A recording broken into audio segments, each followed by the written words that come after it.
अस्सलाम वालेकुम स्टूडेंट्स, क्या हाल है। Welcome to my channel home tutor by Zunaira. बच्चे, आज हम जो लेक्चर ले रहे हैं वो है हमारे पास चैप्टर नंबर 4 हम स्टार्ट करेंगे केमिस्ट्री सेकेंड ईयर का। ठीक है, केमिस्ट्री सेकेंड ईयर का हम चैप्टर नंबर 4 स्टार्ट कर रहे हैं। उसमें आप क्या देखोगे, चैप्टर का नाम है group 5A and 6A element. हमने जो आज कवर करना है कंटेंट्स वो हैं जी introduction to 5A group. 5A group के एलिमेंट्स की इंट्रोडक्शन क्या है, उनकी जनरल कैरेक्टरिस्टिक्स क्या हैं। नेक्स्ट हम बात करेंगे नाइट्रोजन और उसके कंपाउंड की। उसमें हम बेसिकली 3 ऑक्साइड्स को आज डील करेंगे। इसके ऑक्सी एसिड जो है इंशाल्लाह हम कल करेंगे। ठीक है जी, नेक्स्ट लेक्चर में करेंगे। अभी हम स्टार्ट करते हैं introduction to 5A element. 5A elements जो हमारे पास ग्रुप 5A है, जिसको हम नाइट्रोजन फैमिली भी कहते हैं, तो इनके एलिमेंट्स कौन कौन से हैं और इनके सिंबल्स क्या हैं पहले वो देख लेते हैं। एलिमेंट्स हैं हमारे पास nitrogen, phosphorus, arsenic, antimony and bismuth. These 5 elements made the group 5A. इनके एलिमेंट्स के सिंबल्स लिख लेते हैं ताकि फिर आपको इनका एब्रीवेशन याद करने में आसानी हो। जब पीरियोडिक टेबल पढ़ाया था तब भी बताए थे इसके सिंबल से कैसे हम याद कर सकते हैं ग्रुप नेम, पूरा नाम जो है या उसके एब्रीवेशन। नाइट्रोजन का सिंबल है N, phosphorus P, arsenic AS, antimony जो है हमारे पास आता है इसमें बिस्मथ, इसमें हमारे पास आता है दिस वन। ठीक है, तो इसका आप कैसे याद करोगे abbreviation, Napoleum and Sibbi, Napoleum and Sibbi, Napoleum and Sibbi. तो ये हमारे पास जो है बेसिकली एलिमेंट्स हैं जो इस ग्रुप को बना रहे हैं। ठीक है, सबसे पहले हम ये एलिमेंट्स आ गए। अब इसमें देखिए इनमें मेटल्स कौन से हैं, नॉन मेटल्स कौन से हैं। फर्स्ट 2 जो हैं बेटा ये नॉन मेटालिक कैरेक्टर शो करते हैं। ठीक है, जो बीच वाला है arsenic, it's showing metalloid properties and last 2 show metallic characters. तो ये हमारे पास डिस्ट्रीब्यूशन एंड एलिमेंट्स की कि फर्स्ट 2 जो हैं वो नॉन मेटल्स हैं, सेकेंड वाला मेटालॉइड है और जो लास्ट 2 हैं वो मेटालिक कैरेक्टर शो कर रहे हैं। आप देखिए बेटा, जो नॉन मेटल्स होते हैं वो कौन से ऑक्साइड्स बनाते हैं, वो बनाते हैं एसिडिक ऑक्साइड्स। ये मैंने इसके जनरल कैरेक्टरिस्टिक्स साथ स्टार्ट कर दिए। ठीक है जी, नॉन मेटल्स जो होते हैं वो बेसिक ऑक्साइड्स बनाते हैं और जो हमारे पास मेटालॉइड्स होते हैं वो एम्फोटेरिक ऑक्साइड्स बनाते हैं। इससे क्या साबित होता है कि जो हमारे पास नॉन मेटल्स होते हैं उनकी नेचर एसिडिक होती है, मेटल्स की बेसिक होती है और जो मेटालॉइड्स होती है उनकी एम्फोटेरिक होती है। ठीक है जी, अब हम देखते हैं कि इसमें जो एसिडिक ट्रेंड तो बता दिया। दूसरी बात देखो कि जो हमारे पास नॉन मेटल्स होते हैं वो बनाते हैं कोवलेंट बॉन्ड, ज़्यादा कोवलेंट बॉन्डिंग बनाते हैं, और जो हमारे पास ये मेटल्स होते हैं ये बनाते हैं हमारे पास आयनिक। तो आप ये कह सकते हो from top to bottom in a group the trend shift from covalent to ionic. ठीक है, कोवलेंट ट्रेंड से आयनिक ट्रेंड की तरफ ही शिफ्ट हो रहा होता है। क्यों? क्योंकि हमारे पास नॉन मेटल्स होते हैं वो कोवलेंट शेयरिंग ज़्यादा प्रेफर करते हैं और मेटल्स होते हैं वो लॉस और गेन ऑफ द इलेक्ट्रॉन जो है वो प्रेफर ज़्यादा करते हैं। तो इस वजह से आयनिक कैरेक्टर शिफ्ट होता है फ्रॉम टॉप टू बॉटम। सही हो गया। फिर आप देखोगे तो इनका जो है जो नॉन मेटल्स हैं या नाइट्रोजन की अगर मैं बात करूँ तो इसकी टेंडेंसी इलेक्ट्रॉन गेन करने की, tendency to attract shared pair of electron, वो क्या है ग्रुप में वो देख लो आप। तो ये हमारे पास है नाइट्रोजन की सबसे ज़्यादा है, नाइट्रोजन इजीली दूसरे के इलेक्ट्रॉन शेयर कर अट्रैक्ट कर सकता है अपनी तरफ। फॉस्फोरस की उससे कम है, जो हमारे पास एंटीमनी है उससे कम है और बिस्मथ की सबसे कम है। ठीक है, तो इससे क्या साबित होता है कि जो इलेक्ट्रोनेगेटिविटी पावर है इलेक्ट्रॉन अट्रैक्ट करने की ड्यूरिंग बॉन्डिंग या बिटवीन बॉन्डिंग, तो हमारे पास नाइट्रोजन की सबसे ज़्यादा है, इसकी इलेक्ट्रोनेगेटिविटी ज़्यादा है, जिसकी वजह से ये दूसरे के इलेक्ट्रॉन अपनी तरफ आसानी से खींच के रख सकता है। ठीक है जी, ये बात आ गई। अच्छा, अब इन्होंने बात बताई हुई है कि जो हमारे पास हैं फॉस्फोरस, हमारे पास एंटीमनी और हमारे पास बिस्मथ, इनके एलोट्रॉप्स भी होते हैं। एलोट्रॉप्स के बारे में आप लोगों ने पढ़ा, वैसा कार्बन की डायमंड एंड ग्रेफाइट है जिनकी फिजिकल प्रॉपर्टीज़ जो होती हैं वो सेम होती हैं, केमिकल प्रॉपर्टीज समहाउ डिफरेंट होती हैं। ठीक है जी, तो एलोट्रॉप्स जो हैं देख लें। इसमें उन्होंने फॉस्फोरस के एलोट्रॉप्स की बात की है। फॉस्फोरस के 2 एलोट्रॉप्स होते हैं, एक होता है रेड, एक होता है वाइट। इंशाल्लाह इसी चैप्टर की आप थर्ड लेक्चर में जो हो वो इसके ऑलोट्रॉप्स के बारे में पढ़ोगे। तो फॉस्फोरस के 2 ऑलोट्रॉप्स हैं, रेड एंड वाइट, जो उन्होंने एक्सप्लेन किए हैं आगे। इसमें एक और भी है, वो हम आगे जाके देखेंगे, ठीक है। अच्छा, एक और उन्होंने बात लिखी हुई है, एक टेंडेंसी वाली बात होगी, मेटालिक नॉन मेटालिक करैक्टर हो गया, फिर ऑलोट्रॉप्स की बात होगी। एक उन्होंने बेटा बात बताई हुई है कि जो फॉस्फोरस है ये जब बॉन्डिंग बनाता है तो ये अपना डी ऑर्बिटॉल जो है वो शेयर करता है। कैसे? हालांकि अगर फॉस्फोरस की इलेक्ट्रॉनिक कॉन्फ़िगरेशन निकाली जाए, इसका एटॉमिक नंबर 15 होता है, तो इसकी कॉन्फ़िगरेशन निकलती है 1s2 2s2 2p6 3s2 and 3p3, ठीक है, ये निकलती है कॉन्फ़िगरेशन। लेकिन क्या है, इसका जो 3d है, मतलब p का जो 3d है वो हमारे पास एम्प्टी है। तो अगर हम इनकी ग्राउंड स्टेट बनाएं तो इसमें 3 वाले में 2 इलेक्ट्रॉन, p वाले में सिंगल 3 इलेक्ट्रॉन, और d हमारे पास जो है वो एम्प्टी है। तो ये इसकी ग्राउंड स्टेट है। एक्साइटेड स्टेट में क्या होता है हमारे पास कि एक इलेक्ट्रॉन शिफ्ट हो जाता है d ऑर्बिटॉल में। तो ये सारे अब कितने हमारे पास अवेलेबल हो जाएंगे इलेक्ट्रॉन, देखो आप,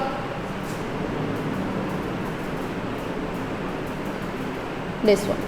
यहाँ पे हमारे पास सिर्फ अनपेयर्ड इलेक्ट्रॉन 3 अवेलेबल थे, मतलब फॉस्फोरस 3 बॉन्डिंग बना सकता था अकॉर्डिंग टू दिस कॉन्फ़िगरेशन। लेकिन इस कंडीशन के मुताबिक जब एक्साइटेड स्टेट में आया तो उसका एक इलेक्ट्रॉन शिफ्ट हो गया डी में।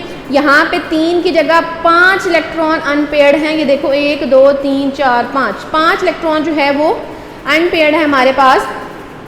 इस वजह से फॉस्फोरस जो है वो हमारे पास 5 बॉन्डिंग इलेक्ट्रॉन शेयर करता है बॉन्डिंग के लिए। तो ये इनकी जनरल कैरेक्टरिस्टिक्स मैंने बताई हुई हैं कि हमारे पास कौन सा मेटालिक कैरेक्टर है, कौन सा नॉन मेटालिक कैरेक्टर है, मेटोलॉइड कौन शो करता है, tendency to share pair of electron वो क्या है, और फॉस्फोरस जो है वो डी ऑर्बिटल कैसे शेयर करता है, ठीक है जी। अब हम बात करते हैं इसमें नाइट्रोजन और उसके कंपाउंड्स की, कि नाइट्रोजन जो है वो कौन से कंपाउंड्स बनाता है। हम सेकंड वाले बात करेंगे नाइट्रोजन उसके कंपाउंड की, तो देख लेते हैं।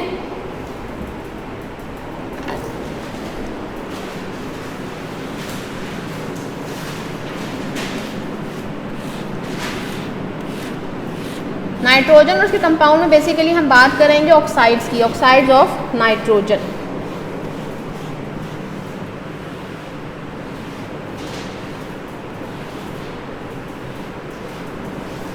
ठीक है जी, बात करते हैं जी, सेकंड वाला हमारा है topic, that is nitrogen and it's compounds, ठीक है। और कंपाउंड में बेसिकली हम बात करेंगे ऑक्साइड्स की।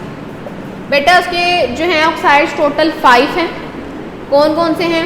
एक है जी नाइट्रोजन मोनोऑक्साइड, एक है नाइट्रोजन डाइऑक्साइड, एक है डाइनाइट्रोजन ऑक्साइड, एक है हमारे पास डाइनाइट्रोजन पेंटाऑक्साइड, एक है हमारे पास डाइनाइट्रोजन ट्राइऑक्साइड, ठीक है जी। तो ये हमारे पास, अब इनके अगर हम स्ट्रक्चर बनाएं नाइट्रोजन मोनोऑक्साइड का, तो नाइट्रोजन मोनोऑक्साइड का स्ट्रक्चर सिंपल ये है हमारे पास, ठीक है जी। नाइट्रोजन डाइऑक्साइड का स्ट्रक्चर अगर हम बनाते हैं,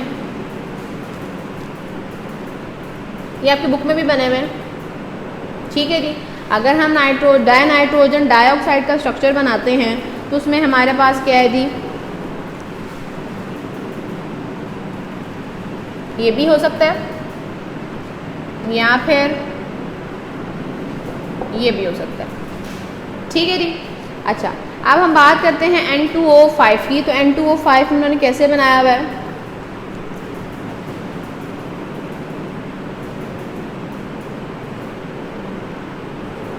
ठीक है जी, ये जो मैं ऊपर डॉट शो कर रही हूँ ये इनके लोन पेयर्स हैं जो बॉन्डिंग में हेल्प आउट नहीं कर रहे, ठीक है। N2O3 की अगर हम बात करते हैं तो इसमें हमारे पास क्या होगा,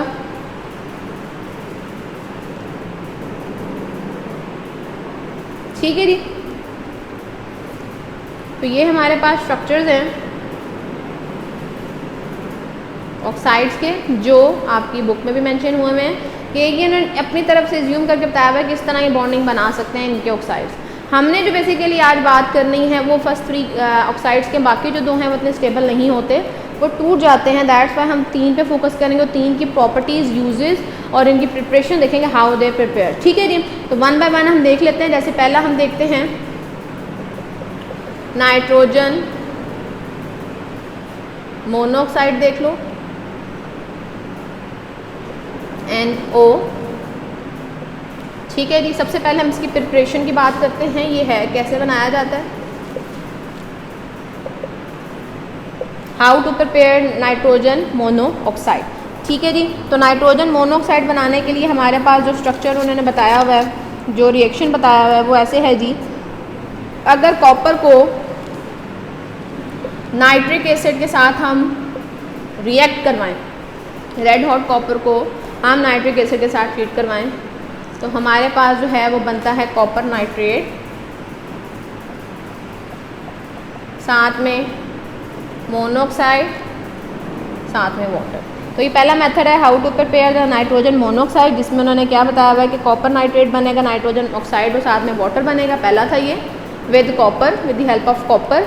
सेकेंड वाला हमारा जो है डायरेक्ट कम्बिनेशन, डायरेक्ट रिएक्शन हो जाए nitrogen with oxygen, it give nitrogen monoxide. So these are the two methods to prepare the nitrogen monoxide with copper and with direct reaction of the nitrogen and oxygen. अच्छा जी, अब इसमें हम इसकी properties देख लेते हैं कि प्रॉपर्टीज क्या है नाइट्रोजन मोनोऑक्साइड की।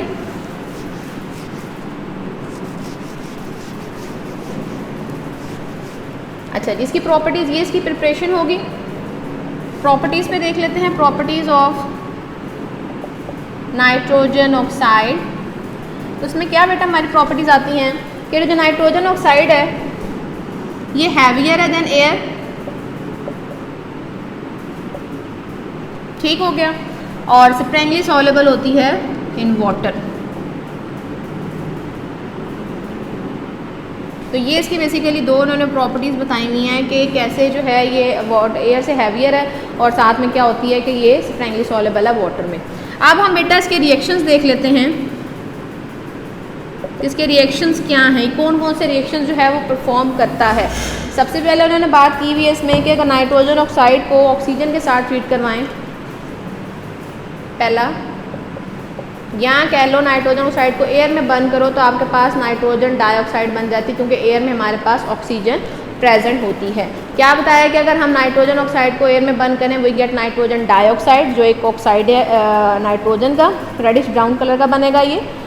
और अगर सेकेंड वाला बात की है, अगर इसको 1000 डिग्री सेल्सियस पे हीट करो तो ये टूट जाएगा नाइट्रोजन में और ऑक्सीजन पे। ये सेकेंड है, डिकम्पोजिशन रिएक्शन बता रहे हैं। पहले वाला तो बता रहा है कि रेडिश ब्राउन कलर का वो नाइट्रोजन डाइऑक्साइड बना देगा when it is treated with oxygen, atmospheric oxygen. Second बता रहे हैं डिकम्पोजिशन ये देगा अबाउट 1000 डिग्री सेल्सियस पे नाइट्रोजन और ऑक्सीजन पे, ठीक है जी। और चौथा ये बता रहे हैं हमारे पास, तीसरा बता रहे हैं कि नाइट्रिक ऑक्साइड कह लो, नाइट्रोजन ऑक्साइड जब किसी भी हेलोजन लाइक क्लोरीन या ब्रोमीन के साथ रिएक्ट, लाइक क्लोरीन के साथ अगर रिएक्ट करेगा तो ये नाइट्रोसाइल क्लोराइड बना देगा, ठीक है जी। नाइट्रोसाइल क्लोराइड को उन्होंने फॉर्मूला बताया हुआ आपको ये, ठीक है जी, नाइट्रोसाइल क्लोराइड बनाएगा। सिमिलरली अगर यहाँ पे मैं ब्रोमीन लगा दूँ वे नाइट्रोजन ऑक्साइड तो मेरे पास जो है वो क्लोराइड की जगह ब्रोमाइड आ जाएगा और मैं यहाँ नाइट्रोसाइल क्लोराइड की जगह ब्रोमाइड लिख दूँगी, ठीक है। तो ये बेसिकली हमारे पास का तीसरा हो गया। चौथा हमारे पास बहुत इंपॉर्टेंट रिएक्शन है, रिंग टेस्ट बोलते हैं इसको। ये ऐसा टेस्ट है जिससे आप ये आइडेंटिफाई कर सकते हो कि जो आपके पास सोल्यूशन है, यहाँ जो आपके पास उन्होंने दी हुई है फाइंड आउट करने के लिए, उसके अंदर नाइट्रेट्स प्रेजेंट हैं कि नहीं है, उसके लिए आप रिंग टेस्ट परफॉर्म करते हो। उसमें आप बेसिकली क्या करते हो, फेरस सल्फेट लेते हो, ठीक है जी, वे नाइट्रोजन ऑक्साइड। तो ये क्या बना देता है, ये रेडिश ब्राउन कलर का एक रिंग बना देगा। लाइक आप देखो ये आपके पास टेस्ट ट्यूब है, ठीक है, ये आपके पास टेस्ट ट्यूब आ गई। इस टेस्ट ट्यूब में ये आपके पास सोल्यूशन है, ठीक है, फेरस सल्फर नाइट्रिक ऑक्साइड ले लो। आपको नहीं पता जो ये वाला नहीं आपको पता, ये तो खुद आ रहे हो फेरस सल्फेट, तो इसमें आप जो है वो सोल्यूशन के अंदर नाइट्रिक ऑक्साइड है कि नहीं, आप उसके अंदर फेरस सल्फेट डालोगे। अगर उधर नीचे बॉटम पे एक रेडिश ब्राउन कलर का रिंग सा बन जाएगा, इट्स मीन ये हमारे पास नाइट्रेट्स प्रेजेंट है। अगर नहीं होगा तो इट्स मीन इसके अंदर नाइट्रेट प्रेजेंट नहीं है। तो ये टेस्ट यूज़ किया जाता है for testing the nitrates present in the solution, ठीक है जी। रिड्यूसिंग एजेंट के साथ उन्होंने बात की हुई है चौथे में, पाँचवें में सॉरी, ये रिड्यूसिंग एजेंट के साथ रिएक्ट करेगा जैसे एक है H2S, H2S के साथ अगर हम इसको ट्रीट करवाते हैं तो ये कन्वर्ट कर देगा इसको ना H2S को सल्फ़र में, ठीक है। सल्फ़र को जो है वो ये अलग कर देगा, हाइड्रोजन उसकी रिमूव करा देगा, ठीक है जी। सेकेंडली उन्होंने यहाँ पे जो बात की गई है वो है हमारे पास H2SO3 hydrogen sulphide with NO, ये बना रहा है H2SO4 एंड N2O, ठीक है जी। तो बेसिकली क्या है हमारे पास के रिड्यूसिंग एजेंट के तौर पे ये जब करेगा तो क्या करेगा जी, इसमें से हाइड्रोजन रिमूव करा देगा, इसको रिड्यूस कर देगा, बदले में खुद ऑक्सीडाइज हो जाएगा बाय गेनिंग ऑक्सीजन, ठीक है जी। इसमें हमारे पास सिंपल क्या हुआ कि इसने क्या किया, इसके अंदर ऑक्सीजन जो है वो खुद ऑक्सीजन अपने अंदर ऐड, ऑक्सीजन जो है वो क्या करेगा इसके अंदर ऐड कर देगा, इसको ऑक्सीडाइज कर देगा और जो है खुद ऑक्सीडाइज हो जाएगा और इसको बदले में जो है वो रिड्यूस करेगा कि इसके अंदर हमारे पास जो है वो नाइट्रोजन की जो है वो नाइट्रोजन ऐड कर देगा, ऑक्सीजन जो है वो इसमें एक ही रहेगी, ठीक है जी। ऊपर भी इसने क्या किया था, रिड्यूसिंग एजेंट के तौर पे जो H2S सेक्टर है वो क्या करेगा कि जो है अपनी जो इसकी ऑक्सीजन स्टेट थी वो ज़ीरो पे ले आएगा, ठीक है। जहाँ पे माइनस में थी वो प्लस में आ जाएगी, ज़ीरो में आ जाएगी, तो खुद रिड्यूस हो, खुद ऑक्सीडाइज हो रहा है और दूसरे को जो है वो रिड्यूस कर रहा है, ठीक हो गया जी। तो ये हमारे पास जो थी वो दो रिएक्शन है विद रिड्यूसिंग एजेंट। अब हम बात करते हैं with oxidising agent. Oxidising agent में उन्होंने दो एलिमेंट्स की बात की हुई है, एक है जी nitric acid HNO3 with NO, एक बात की है KMnO4, ठीक है। उसके साथ उन्होंने रिएक्शन पूछा हुआ है, सॉरी H2SO4 है यहाँ पे। अब इनका आपस में क्या होगा कि जब नाइट्रिक एसिड NO के साथ मिलेगा तो हमारे पास वाटर बनेगा और नाइट्रोजन डाइऑक्साइड, और सेकंड में हमारे पास बनेगा K2SO4 MnSO4 और नाइट्रोजन नाइट्रिक एसिड बन जाएगा, साथ में वाटर, ठीक है जी। तो ये हमारे पास था विद ऑक्सीडाइजिंग एजेंट। तो ये हमारे पास रिएक्शंस थे, पहले वाले का नाइट्रोजन मोनोऑक्साइड की, इसकी हमने प्रॉपर्टीज़ देख ली, इसकी हमने जो है वो रिएक्शंस देख लिए। अब जो है हम इसकी बात करते हैं सेकंड वाले जो हमारे पास है oxide, that is die nitrogen oxide. उसकी प्रॉपर्टीज़ क्या हैं, प्रिपेयर कैसे किया जाता है और उसके रिएक्शंस के, ठीक है जी।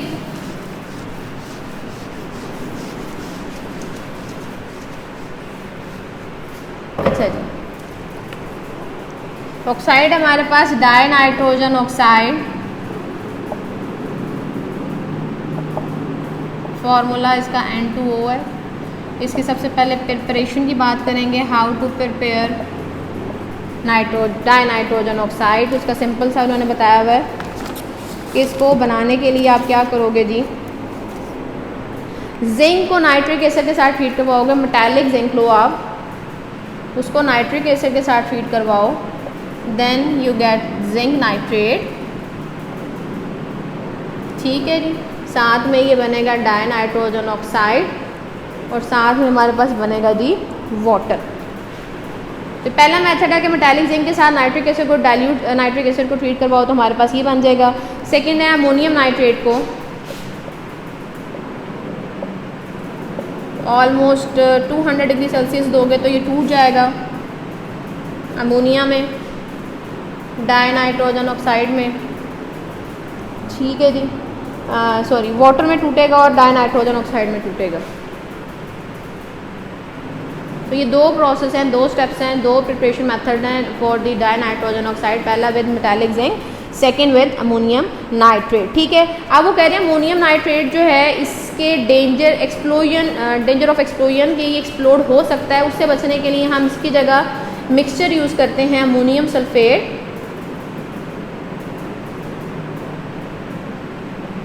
ठीक है जी। अमोनियम सल्फेट का यूज़ करते हैं, साथ में हमारे पास जो सेकेंड है वो है जी सोडियम नाइट्रेट।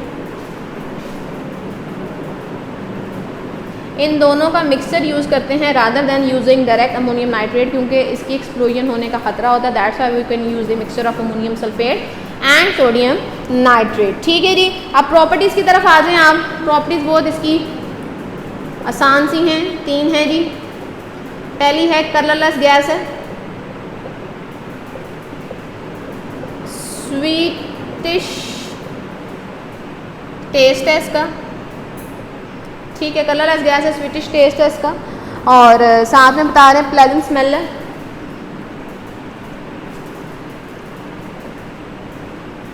फेयरली सॉल्युबल है कोल्ड वाटर में।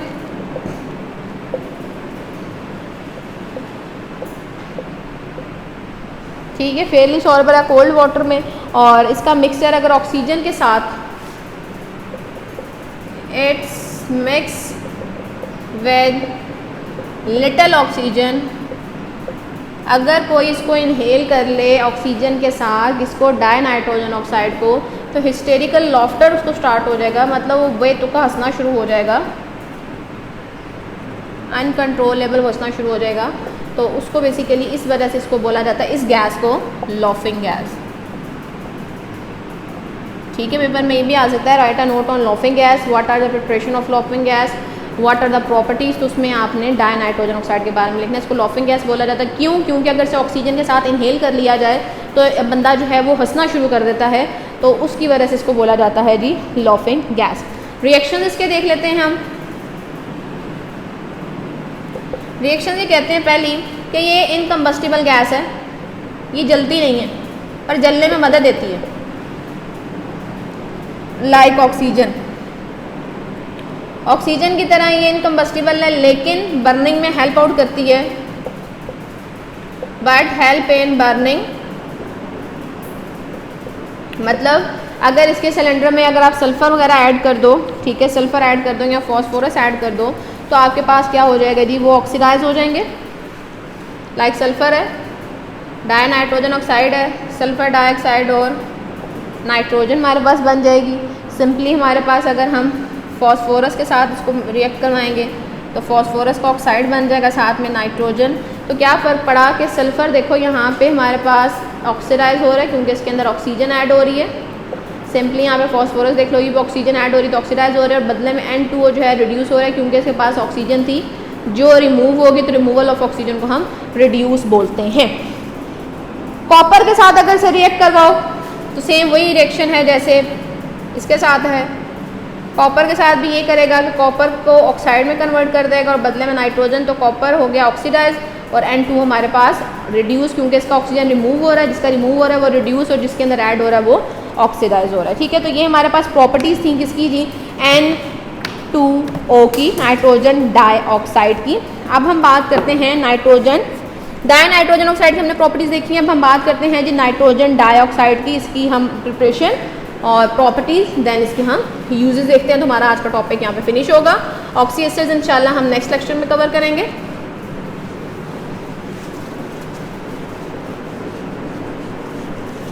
अच्छा जी, अभी हम बात करने जा रहे हैं जी नाइट्रोजन डाइऑक्साइड के बारे में। इसको बनाने के लिए आप लेड नाइट्रेट को यूज़ कर सकते हो। नाइट्रोजन डाइऑक्साइड, ठीक है जी, इसको बनाने के लिए आप लेड नाइट्रेट यूज़ करो। ठीक है, उसको आप हीट करोगे तो वो टूटेगा हमारे पास लेड ऑक्साइड में, नाइट्रोजन डाइऑक्साइड में और साथ में हमारे पास ऑक्सीजन में। तो ये हमारे पास पहला इसका स्टेप है, how to prepare nitrogen dioxide.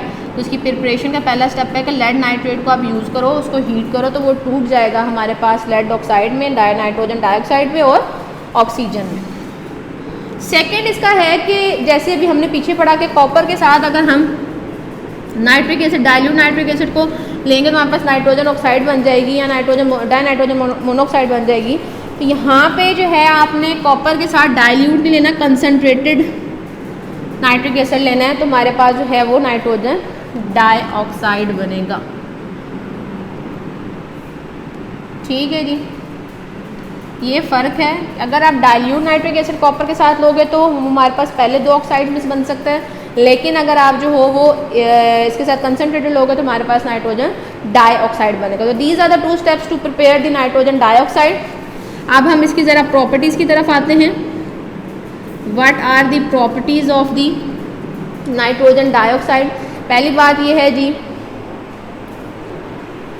ये रेडिश ब्राउन कलर की स्मेल गैस होती है, रेडिश ब्राउन गैस, और पंजेंट स्मेल होती है। पंजेंट कहते हैं चुभने वाली, तो पंजेंट स्मेल होती है इसकी। सेकंड हमारे पास बात है कि ये पानी में सॉलेबल हो जाती है एंड गिव एसिडिक सोल्यूशन, ठीक है। और एसिडिक सोल्यूशन हमें प्रोवाइड करती है क्योंकि NO2 से ही नाइट्रिक एसिड बनता है जो कि बेसिकली एक एसिड है, ठीक है जी, ब्लू एसिडिक सोल्यूशन। अब इसकी हम बात करेंगे रिएक्शंस की। रिएक्शंस कौन कौन से हैं? जैसे पीछे हमने पढ़ा कि अगर हम मोनोऑक्साइड के साथ ऑक्सीजन को ट्रीट करवाएंगे तो हमारे पास नाइट्रोजन डाइऑक्साइड बनेगी। सिंपली अगर इसको हम रिवर्स कर दें कि नाइट्रोजन डाइऑक्साइड को हम हीट करेंगे then we get nitrogen oxide and oxygen. तो हमारा ये वाला रिएक्शन है, इसमें ये पीछे वाले का रिएक्शन था कि कैसे उन्होंने नाइट्रोजन डाइऑक्साइड बनाया with the help of nitrogen monoxide. यहाँ पे है with the help of nitrogen dioxide we can prepare the nitrogen oxide and oxygen. पहला रिएक्शन इसका ये हो गया जी। अच्छा जी, अगर इसको हम जो है वो फॉस्फोरस के साथ डील करते हैं तो ये बना देगा हमारे पास साथ में नाइट्रोजन ऑक्साइड। तो ये फॉस्फोरस का ऑक्साइड बनाएगा, P2O5 भी हो सकता है। P2 इसको कटिंग करें तो हमारे पास 2 2s और 2 5s है, तो ये P2O5 कहलाएगा, ठीक है। P2O5 और NO हमारे पास बन जाएगा, ठीक हो गया। सेकेंड हमारे पास है इसमें ये दोनों डिकम्पोजिशन के रिएक्शन है कि हाउ टू डिकम्पोज या what are the products made from the decomposition of NO2। तो पहला है कि नाइट्रिक ऑक्साइड और ऑक्सीजन बनेगा, फॉस्फोरस के साथ करेंगे तो फॉस्फोरस का ऑक्साइड और नाइट्रिक ऑक्साइड बनेगा। पहला इसका इन्होंने जो लिखा हुआ एक पॉइंट वो बहुत इंपॉर्टेंट है कि जब इसको हम कूल करते हैं बेटा, नाइट्रोजन डाइऑक्साइड को जब कूल करोगे तो ये येलो कलर का लिक्विड देता है, ठीक है। देन इसको आप फ्रोजन करो तो ये आपके पास जो है डाई नाइट्रोजन ट्राइऑक्साइड एक दे देगा, टेट्राऑक्साइड दे देगा जो कलरलेस सॉलिड होगा, ठीक है।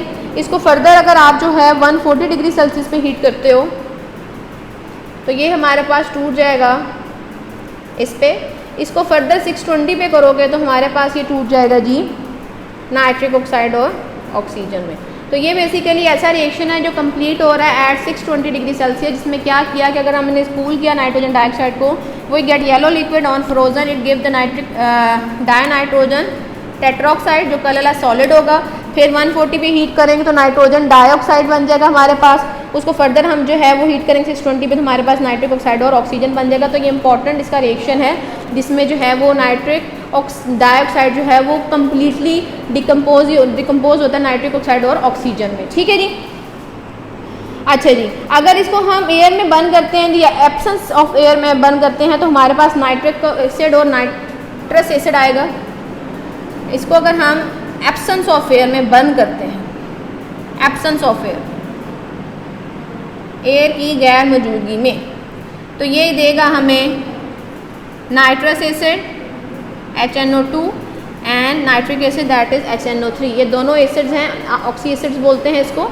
ये इंशाल्लाह हम पढ़ेंगे नेक्स्ट लेक्चर में, इनकी प्रिपरेशन भी देखेंगे, प्रॉपर्टीज़ भी देखेंगे, ठीक है। नाइट्रस एसिड और नाइट्रिक एसिड देता है, लेकिन अगर इसको हम बर्न करें इन प्रेजेंस ऑफ एयर तो हमारे पास सिर्फ और सिर्फ HNO3 आएगा जो इसका कंप्लीट प्रोडक्ट होगा, फाइनल प्रोडक्ट होगा, बर्न होगा। एयर की प्रेजेंस में तो नाइट्रिक एसिड, एब्सेंस में करेंगे तो नाइट्रस एसिड और नाइट्रिक एसिड ये प्रोड्यूस कर देगा, ठीक है जी।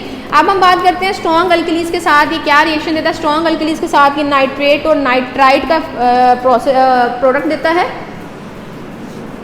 नाइट्रोजन डाइऑक्साइड की बात करें तो देखो, अगर हमारे पास ये है 4th पॉइंट, इसके साथ अगर हम NaOH को ट्रीट करवाएं तो NaOH sodium hydroxide strong alkali है, इसके साथ ट्रीट करवाएंगे तो ये हमारे पास सोडियम नाइट्रेट दे देगा, सोडियम नाइट्राइट दे देगा और साथ में वाटर। तो ये है कि अगर हम इसको स्ट्रॉन्ग अल्कली के साथ ट्रीट करवाएंगे तो ये हमारे पास नाइट्रेट और नाइट्राइट दे देगा। सिंपली अगर हम इसकी जगह KOH भी यूज़ करें तो हमारे पास जो है वो बन जाएगा KNO3 that is nitrate, that is nitrite and that is water. तो ये था विद स्ट्रॉन्ग अल्कीलीज के साथ। ये हमारे पास इन द प्रेजेंस और एब्सेंस ऑफ एयर कूल करने पे क्या प्रोसेस देता है और कंप्लीट डिकम्पोज होने के बाद और डिकम्पोजिशन के इसके प्रोसेस क्या हैं। ठीक है जी। अच्छा, अब ये स्ट्रॉन्ग ऑक्सीडाइजिंग एजेंट है, ये एक्ट करता है एज स्ट्रॉन्ग ऑक्सीडाइजिंग एजेंट। अब इसमें कैसे, जैसे H2S है, इसके साथ अगर हम इसको ट्रीट करवाएंगे तो क्या करेगा कि इसको ले लेगा, HNO3 बना सकता है और साथ में हमारे पास जो है वो सल्फ़र अलग कर देगा। तो सल्फ़र में से हाइड्रोजन को रिमूव करवाया गया और रिमूव करवाने के बाद हमारे पास जो है वो, अच्छा यहाँ पर उन्होंने इसको ये किया, ठीक है। सल्फ़र हमारे पास जो है वो सिंगल आ जाएगा, मतलब इधर से इसने हाइड्रोजन को रिमूव करवाया तो ये हमारे पास हो रहा है जी ऑक्सीडाइज। इसी तरह इस 2 और एलिमेंट्स का रिएक्शन बताया है जिसमें स्ट्रॉन्ग ऑक्सीडाइजिंग एजेंट के तौर पर रिएक्ट करता है। जैसे फेरस सल्फेट के साथ फेरिक सल्फेट बना देगा, पोटाशियम आयोडाइड के साथ। तो ये हमारे पास यहाँ पे सिर्फ आयोडाइड आ देगा और हमारे पास आ जाएगा जी KNO3 पोटाशियम नाइट्रेट। तो यहाँ पे इसने क्या किया कि इसकी ऑक्सीडेशन स्टेट जो यहाँ पे माइनस में थी यहाँ पे 0 में आ जाएगी, तो ये इसने ऑक्सीडाइज कर दिया। तो ऑक्सीडेशन का प्रोसेस था ये। तो ये हमारा पास आज का लेक्चर था जिसमें हमने जो है इंट्रोडक्शन देखा ग्रुप 5A का, जनरल कैरेक्टरिस्टिक्स देखे, फिर हमने इसके ऑक्साइड्स देखे डिफरेंट, उनकी प्रिपरेशन, उसकी रिएक्शन और उसकी जो है प्रॉपर्टीज़ हमने देखी। तो इसमें कोई बात पूछनी तो पूछ लीजिएगा। अपना ख्याल रखिएगा। अल्लाह हाफ़िज़।